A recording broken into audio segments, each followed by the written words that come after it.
नमस्कार. आज आपण एरणगाव येथील शेतकरी नंदूभाऊ बंड यांच्या शेतामध्ये आलेलो आहे. त्यांच्या तुरीचा हा व्हिडिओ बघा. तूर बघा, यांची पूर्ण झुकून गेलेली आहे. तर या या तुरी संबंधी काय त्यांनी असं केलं, तर त्याबद्दल आपण त्यांच्याचकडून सविस्तर माहिती घेऊया. बघा तुरीची कंडिशन सध्या ते या कंडिशनमध्ये आहे सध्या ही तूर. तर आपण शेतकऱ्यांना भेटूया आता. तर प्रत्यक्ष शेतकरी त्याबद्दल आपल्याला माहिती देतील. नमस्कार नंदू. नमस्कार. काय म्हणतात, काय कसं काय आहे या तुरीचं, काय काय वापर केला, कधी लागवड केली, कशी आहे, कसं काय सांगा थोडं. 1 जूनला मी लागवड केली जी तुरीची टोपण पद्धत. हां हे तुरीचं वाण आहे 111. हां वाणही खूप छान आहे आणि याच्यावर आपली कोल्हापूरची जे ग्रीन लाईफ कृषीटेक कंपनी आहे तिची औषधी आपण यूज केली. अच्छा. सगळ्यात पहिले याला सॉईल लावून तुरीच्या वाण्याला टोपण पद्धत केली. त्याच्यानंतर एक ड्रिंचिंग केली. अच्छा.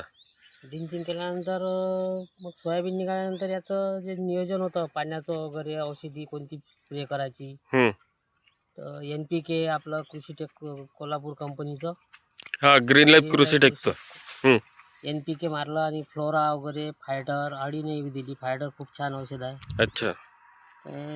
सगळं नियोजन केलं आपल्या सेंद्रिय खताचं. अच्छा.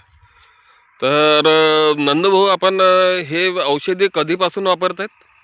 ही औषधी आम्ही आता 2-3 वर्ष झाले. 2-3 वर्ष वाटतं. खर्चाचं नियोजन नंदूभाऊ कसं काय या कंपनीचं? खर्चाचं नियोजन म्हटलं तर जे रासायनिक आम्ही पहिले यूज करत होतो हां. त्याच्यापेक्षा याचा खर्च सुद्धा कमी आहे. अच्छा.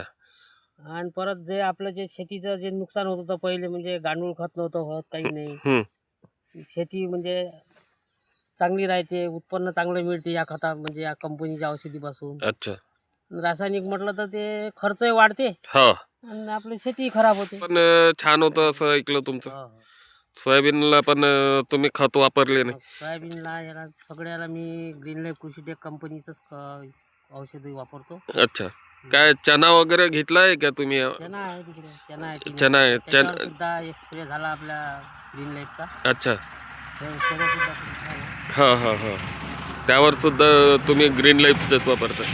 म्हणजे एकूण ग्रीन लाईफच्या सगळ्या औषधे तुम्ही वापरता आणि तुम्ही समाधानी आहे? समाधानी आहे. मी दुसऱ्यांना पण देतो. दुसऱ्यांना पण देता का? दुसरे विचारतात मला कसं आहे औषध, कसं छान आहे, तर अच्छा. त्यांना सुद्धा रिझल्ट मिळाला. अच्छा. तर बघितलं शेतकरी बांधवांना, ग्रीन लाईफच्या औषधी वापरून शेतकरी समाधानी आहे आणि त्यांचे या पद्धतीने पिकांमध्ये वाढ होत आहे. पीक चांगल्या कंडिशनमध्ये दिसत आहेत त्यांचे आणि खर्च पण त्यांचा कमी होत आहे. आमचा खाली नंबर दिलेला आहे, त्या नंबरवर कॉल करा आणि ग्रीन लाईफचे सगळे प्रोडक्ट तुम्ही वापरा आणि आपला पण खर्च कमी करा. धन्यवाद.